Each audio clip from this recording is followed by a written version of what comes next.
Good evening, Dungeon Masters. I'm Baron Derop. Obviously, communities in our fantasy worlds live in cities of various sizes, but why would some cities be larger than others?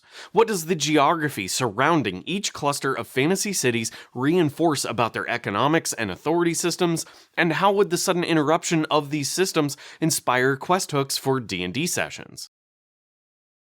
The most stable agrarian societies are the ones who take up residence around river systems surrounded by impenetrable mountains, deserts, or oceans. These rivers provide irrigation for agriculture, and those geographical barriers deter raiding or invasion from competing populations. The poster child for this agrarian civilization experience is ancient Egypt, which remained a mostly stable state for nearly 3,000 years, only experiencing regime changes during periods of drought. Notice, though, communities aren't equally distributed up and down the whole of the Nile River.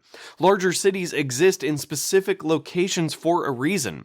If non-food resources like timber or metal ores are equally distributed, so too would the populations around those rivers. But this doesn't happen. Certain locations are just going to have more loamy soil, which is better suited for growing crops, windswept river bends typical for mining clay, mountains or rocky regions with better exposure to mineable metals, and in fantasy world building, areas of magical hotspots such as ley line intersections or Vespin gas mines. And while a river can more easily connect these disparate resources, rivers can only take you so far into the mountains or other rugged terrain before they become unnavigable by larger trading vessels.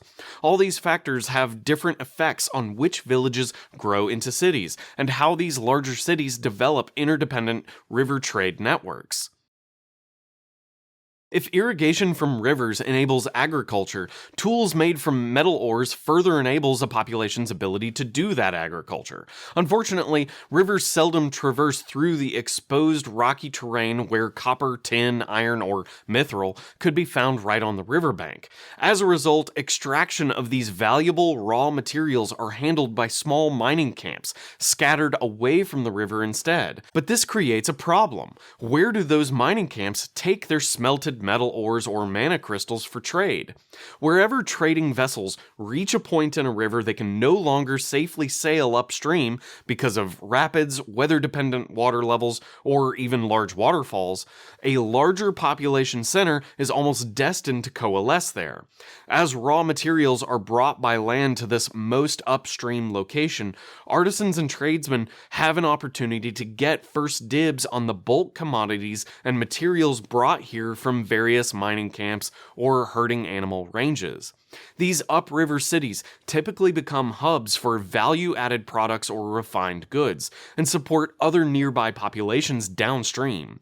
Wool is refined into yarn and textiles, ore is shaped into simple tools, clay is turned into pottery and ceramics, and lumber is fashioned into furniture or paper. These refined products are then sailed downstream into large port cities, where these goods are then loaded onto seaworthy ships for deep water ocean trade. These two cities, the upriver community hub and its sister downstream port, create an interconnected relationship that fuels the entire river system's economy.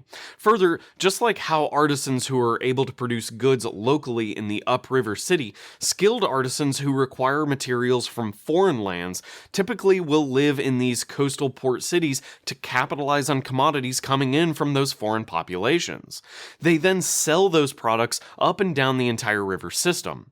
Further, large coastal port cities typically develop financial industries born out of commodity and stock exchanges for all the supplies moving through the port, as well as the insurance and underwriting which protects the investments exchanged. Merchants are always far more comfortable to make overseas journeys when their ships and cargo are financially protected. This is why London, New York, Shanghai, and Hamburg are all cities with deep involvement in international finance. Examples of these port city and upriver city relationships can be found all over the globe. Shanghai and Wuhan, San Francisco and Sacramento, or Bordeaux and Toulouse are all fine examples. However, the trophy example of this phenomenon in action is the North American Piedmont Fall Line, a series of upriver large cities at the edge of the Appalachian Piedmont Plateau. These city pairings include Augusta and Savannah, Columbia and Charleston, and Richmond and Norfolk, just to name a few. If world building all these interconnected cities and their interdependent economies has you wanting to pull out your hair, this video sponsor, Keeps, will help make sure it grows back thick and full. Did you know that 2 of 3 men over the age of 35 will experience hair loss? According to my demographics and viewer statistics, that means almost 15,000 people who watch this video are already losing hair. But Keeps' research-backed treatments stop that hair loss and will improve your hair growth. And I'm not talking about implants either. With Keeps, you'll grow your own hair with doctor-recommended treatment plans, which are delivered right to your door. Your treatment routine can be tailored to your hair care goals as well, regardless if you want to stop hair loss, stimulate more hair growth, or just take better care of the hair you already have. Further, their award-winning shampoo and conditioner system is clinically proven to thicken the hair you've already got. Keeps' physicians can help you select the right products and treatments depending on your specific goals. With an easy subscription to Keeps so you can get refill reminders, you'll never run low on products you need to take care of your hair. Hair loss stops with Keeps. To get 50% off your first order, go to keeps.com/Baron or click the link in the description. That's keeps.com/Baron. Now back to the video. So what quest hooks and rumors can we get for free from all of this world building we've done? In a nutshell, any political faction or extraplanar threat which disrupts the flow of commerce through a metropolitan river system, especially one that disrupts a specific commodities movement, will disrupt the entire river system's population. For example, a thief guildmaster who gets a hold of a magic item to manipulate commodity exchanges will cause economic ripple effects for all communities which live on the river. A sudden lack of supplies and therefore a surge in food or textile prices because of a villain's activity can lead to a famine or exposure to all people living on the river. Imagine all the small farming communities living on the river's shores and irrigation channels and what they would do if they suddenly were cut off from iron tools or textiles. Moreover, perhaps a river system is wealthy specifically because of a particular mithril mine and its artisans who craft with it in the Upland city. It'd be a shame for all the tradespeople downstream which depend on that mithril mine's operation to suddenly have no supplies because an ancient crypt filled with undead got disturbed and made the mine unsafe to work in.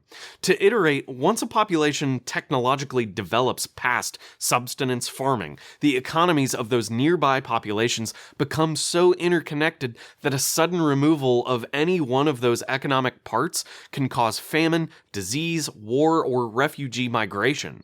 For some brutal real-world inspiration, look no further than the Bronze Age collapse. A sudden shift in climate around the Mediterranean Sea 3,200 years ago led to widespread famine in the Fertile Crescent and southern Europe. This kicked off rioting, governmental breakdown, disease, militant migrations, and a total shattering of the foreign trade that made Bronze Age tools even possible. Only 10% of the regional population survived this collapse, and bronze working was never re-established in a meaningful way until the modern day. If that's what a drought in the Levant can do, what kind of apocalypse could a dragon god waking from its slumber cause? In essence, whenever something goes wrong in one city, rumors will flow to all the nearby communities, especially up and down the river, and also to any foreign port cities that the river's population trades with. Rumors spread from tavern to tavern, not because these people are interested in hot gossip, but because the NPCs are likely to be affected. Bad news hurts everyone. Shepherds complaining of werven attacks might seem silly at first glance, but when it means clothing or blankets are about to become very expensive due to wool shortages, people for miles around, maybe even in distant ports, will become nervous of the coming winter. If you'd like to help me make more content like this in the future, please consider supporting me on Patreon or becoming a channel member. Thanks for watching, Dungeon Masters, and until next time, good night. Oh, and don't worry, I'm saving city-states for later.